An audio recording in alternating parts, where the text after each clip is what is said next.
Jack. Okay, so now Jack's going to hold the camera for me, and I'm going to show you how to assemble the Ballard. Now, depending on your use, Ballards can have different attachments. So I'll show you all the different attachments that are inside this package. Now, keep in mind that this is for a tracheostomy. So if you had somebody on an ET tube, an endotracheal tube, which is the tube obviously that goes from their mouth to their trachea, you couldn't use this Ballard. Okay, so that's what this alert is all about. But I know that. Okay, so we're not going to use this piece right here. So I'm going to take this off, but it comes off like a Tupperware container lid. Okay, instead we use this. This is a MDI dispenser port, okay? It goes on the edge of the Ballard, and now this is the chamber, and this is what sets the MDI. MDI is metered dose inhaler. It's how we give our albuterol and various breathing treatments, okay? It's your regular puffer for asthma. So that goes on the end here. This acts as a chamber, and then the breath goes to the resident through this part here, which is attached to the inner cannula. Now on the other side, we have to put a piece that attaches to the ventilator circuit. So this piece right here goes on there, and it clicks into place, okay? So it should make a popping noise like that. Now this piece is an extension for the trach. In case somebody has a really big front neck area, or in case you need to tie it down to the trach. This is an extension to bring it out away from the resident. We don't use that, but that's what that's for. This goes on to the end here. If you're doing a T-piece setup or a T-piece trial, this allows you to breathe in and out through the side of the Ballard, but still suction through the front and the top, okay? But you would leave this open as well so that they could just breathe the blow-by oxygen. But we're not using that either. Today is actually Thursday. So in our facility, we change the Ballards every 3 days. So I skipped 2 and put the change on Sunday date on there, okay? So that's how you assemble the Ballard. Now the Ballard gets attached to the carbon dioxide measurement tube. Okay, so this takes the sample from his exhaled breath. So that goes right on to there, and when it's on him, that's going to take a little bit of his exhaled breath. Now onto here, we're going to put the HME, okay? So this is the HME heat and moisture exchanger, right? Remember, this is our artificial nose. They come in all different shapes, colors, and sizes for different purposes. But for our facility here, we use this long, skinny one, probably because it's cost effective, would be my guess, you know.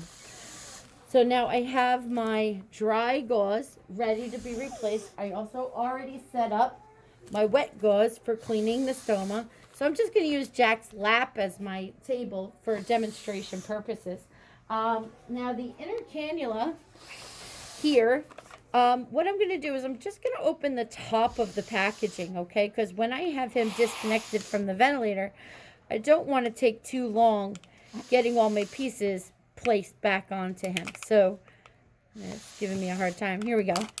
I do not fold this all the way off, okay? This part right here actually goes down inside of the resident's trach. So you're never going to want to touch this part down here.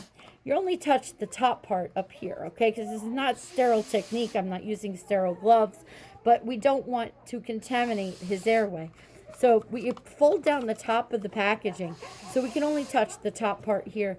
No accidental touching of other parts, okay? So all of our pieces are assembled and I'm ready to actually do the trach care. So I'm going to steal the camera from Jack now. Okay, and so this yellow thing right here is a tie down. I'm disconnecting the tie down.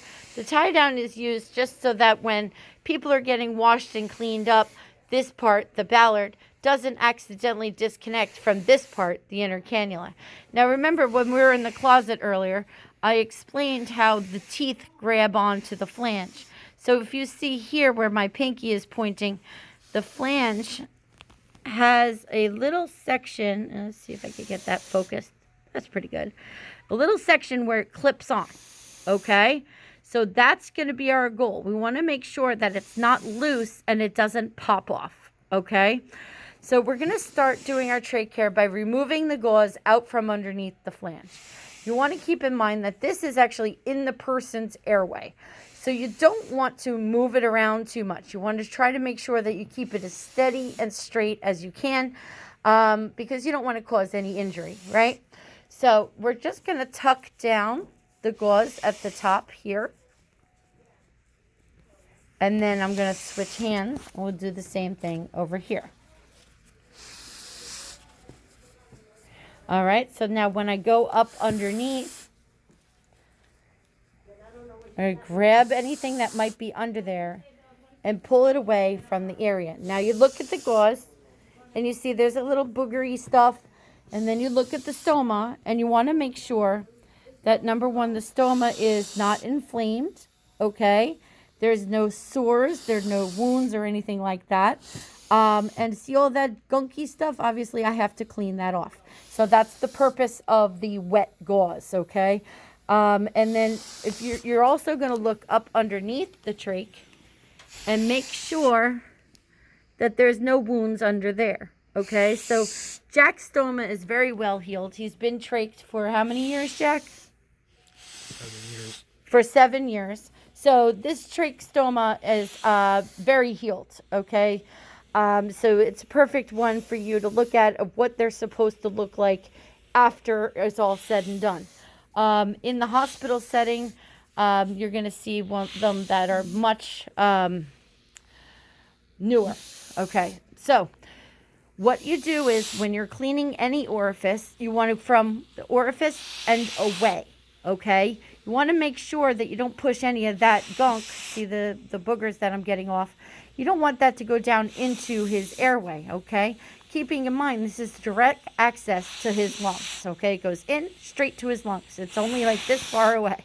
So you want to make sure that anything that you get on your gauze, you pull away from the stoma, okay? So now I'm going to switch hands again. I'm going to flip my gauze around. Now, I just wiped with the gauze twice in that one direction. So what I do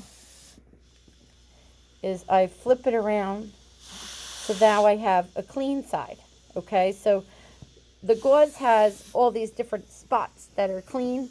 Even though one spot is not, the other spot is still clean. So we're just wiping with the wet gauze and cleaning away anything that could be in there, okay? Now I'm going to go underneath as well. And to do that, I'm going to take a second gauze. I go up underneath the trach. And I usually would use 2 hands. It's a little hard. I'm lifting this up under, and I'm cleaning underneath the flange, okay? And then up under on the other side, I flipped the gauze, and I'm not putting the same dirty part back again. And look, I got some more stuff. All right, so now I'm going to look inside, and it looks pretty clean. And his stoma does not look sore or anything like that. So we're ready to move on, okay? The next thing we're going to do is we're going to change out all this tubing, starting from the whisper valve to the inner cannula, and we're going to disconnect. This is the suction right here. The suction goes down through a tube over to a canister on the wall, okay? So I made sure my suction canister is turned on. If you see here, it is on. If it's not on the off position, then it's definitely on, okay? And then you could always check by going like that. You can hear it, and it's sucking in, okay?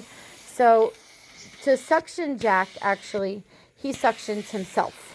But for this purpose, we're going to just stick the suction off to the side, out of the way. I use the little hook on the ventilator to hold it so it doesn't get dirty. And there's a little cap on there that comes with the Ballard, and I use that to keep the hook clean. I don't know how clean it is, but it's not actually going into his body, so I figure it works. Okay, so now I got this all set up and ready to go. So I'm going to have Jack hold the camera again so that he can see me. No. Actually, here, we're going to